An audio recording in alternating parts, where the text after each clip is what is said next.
Hi everyone, my name is Courtney and welcome back to my channel. Today I'm going to be doing my December wrap up. This is the last video of December. I'm putting it in January, but this is the last video of December before we get into all of my reading wrap up stuff for the year. So very exciting. The end of this year has been a lot. Working in retail during the holiday season is a nightmare, but also just everything else that's been going on in my life. It's just like trying to get back to a new normal and just not quite getting there yet. But I have high hopes for this next coming year. And while I wasn't reading a lot in December, I did read some stuff, and I read some stuff that I really enjoyed. So we're gonna start off with my least favorite book of the month and then go into my favorite. So to start, I have to talk about the final book in the Burning Kingdoms. I believe this book is The Lotus Empire. This is a part of the Jasmine Throne series, which is an adult fantasy, LGBT, sapphic focused fantasy novel. This was the final novel in the series, and the entire series has been kind of meh for me, just very middle of the road, and that continued into this book. This author really seemed to have an idea of what characters she wanted to interact, kind of the emotions she wanted to give you, but the plot itself didn't feel well thought out. The pacing didn't feel well thought out. This is for all the books, by the way, not just this last one, but especially this last one. It felt a lot like I'm in a fantasy novel. I have to have my characters in war settings, so I have to, you know, show my characters traveling and fighting and being in battles and stuff, but, you know, the battles and everything, they're not really that important. I'm just trying to get my characters to a place, to an emotional state to have them do certain things with each other. Honestly, the plot just felt really flat. The pacing felt really off. It felt like we were focusing in on, it just felt like we were spending so much time trying to get into scenes, but they just didn't feel impactful because they never felt important. Like the politics of this world were never important. The inner dynamics between characters never felt really important besides like emotional,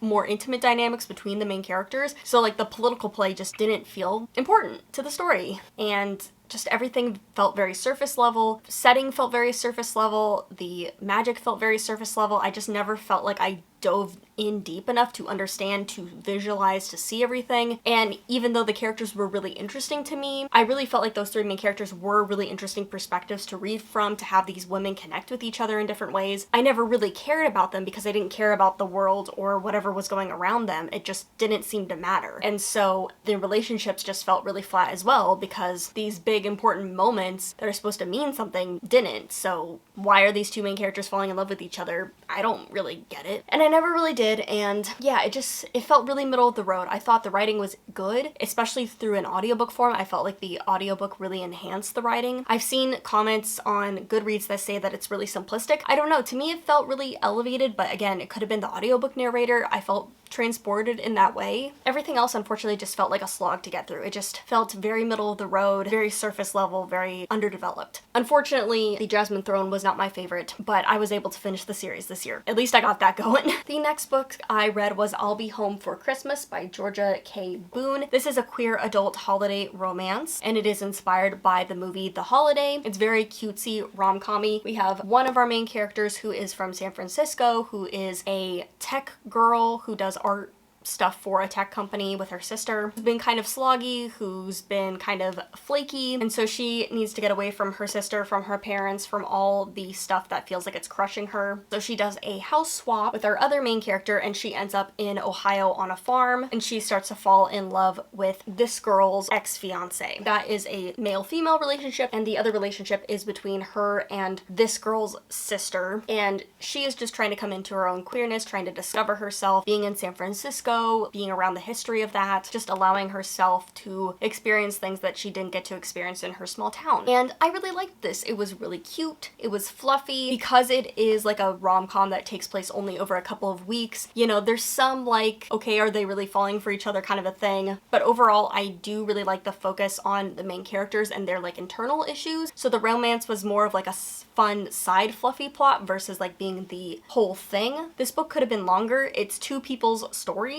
and it's a pretty short book. It's not quite 300 pages, so that's 150 pages to get a whole like character study and also like a whole romance. So I will say at times there was a little bit of a struggle there because I wanted more. I could have had more fleshed out, more of the romance, but overall this book really succeeded for me because it wasn't trying to make these people seem like they were in love for all of time kind of a deal. It was more showing a budding romance, a budding interest with these characters. It didn't really try and force like a love forever soulmate kind of thing, which I really appreciated. It was, again, this more budding thing that's happening while these characters are exploring themselves. And so I think this was really successful. It was really cute. I'm thinking like a 3.5 for it. It was really enjoyable, especially the girl who was in San Francisco and some of the kind of moments she was having her like first really messy sapphic like interactions was just so nice and fun. This was really, really enjoyable and definitely a great holiday read. I wanted to do a video discussing my holiday reads and talking about them and recommending them, but I didn't quite make it. But I did enjoy this and will be recommending it next year. And to finish out the year, I have another queer romance, holiday romance. Again, I was trying to finish out these reads so I can talk about them, do a video about them. I didn't quite make it, but I did read these books. I actually did finish this book on December 31st, so literally like an hour before the end of the year. And that is going to be Make the Season Bright by Ashley Herring Blake. I love Ashley Herring Blake's Delilah Green series, so I knew I was going to enjoy this. And this is everything that I like in Ashley Herring Blake books. It's romantic and fun and just a little bit over the top and ridiculous, but also just so messy, so incredibly messy with these two characters, and I really, really enjoyed it. This is about two women who are ex-fiancés. One of them lives in New York and has kind of made it as a violinist, and the other one lives in Nashville and has not quite made it. Her ex-band that she just got kicked out of actually is having fame now without her, and so she doesn't really know what she wants for herself. These two are childhood friends to lovers and, again, ex-fiancés, so they have this past. Because of the holiday season, they somehow end up in the same place together, which is not their hometown, and then from there they're having to confront their past, which they've never really done, and also having to confront the kind of issues that they have internally that they haven't dealt with. And I really like this. This has like a very cold main character, with the other main character being just very messy and not knowing what to do with their life. Just very, both of those are dynamics that I really, really enjoy. But listen, if you don't like second chance romance where there are definitely wrongs that the characters have made towards each other, and if you don't like friends to lovers, you're not gonna enjoy this. And I'm seeing a lot of people not enjoying this because of that factor, but like that's what kind of makes the book. For me, I personally love both of those tropes and I really liked how they were dealt with in here. I thought, again, it was messy, it was fun. I thought there was a lot of nuance too about the characters like trying to get to a stage of forgiving each other and having every right not to forgive each other and not move on, and realizing, yeah, they are best friends and have been best friends, and trying to reconcile that a bit because it's been very lonely without the other one. And so yeah, this just set itself up to be everything that I liked. I will say, about like 200 pages into this, it didn't get bad. I just like was not in a headspace where I was enjoying things. I've just been in a really funky reading mood recently, so I like enjoyed this all the way through, but my attention, my focus has been really bad, so that was definitely a factor in my like waning interest when I was reading this, but it was not the book's fault. The only thing that I wish the book had done more is that there's this like moment where they're trying to reconcile with each other, they're going towards forgiveness, and I wish it would have leaned into that a little bit longer, a little bit more, because I really like that idea of yearning. The best part about second chance romance is that you love someone and you know them so well, but also seeing the ways that they have changed in the time that you haven't been together with them. That's like the kind of beautiful moment where it's like you grew apart, that you are separated, but now you are now finding common ground again when you're coming back together, and there is differences that you're seeing as well as the similarities. Like I love that kind of yearning feel to it, and I wish we could have reveled in that a little bit more before we got back into the romance. I wanted them a little bit more reconciling how they see each other as their childhood friends and also seeing how they've changed so much. So this isn't like my favorite Ashley Herring Blake book, but it is definitely a good holiday romance. I gave this like a 4-star. Really enjoyed it. Definitely in my top holiday romances so far. And yeah, this December ended up being a very sapphic reading month, and I have some more holiday romances to share with people next year, so I'm very excited about that. But that is everything that I read in December and the last things I read for the year. Let me know what you read this month, what you enjoyed, and I'll see you again very soon with my end of the year content, so stay tuned. But thank you so much for watching. I'll see you guys later, and happy reading.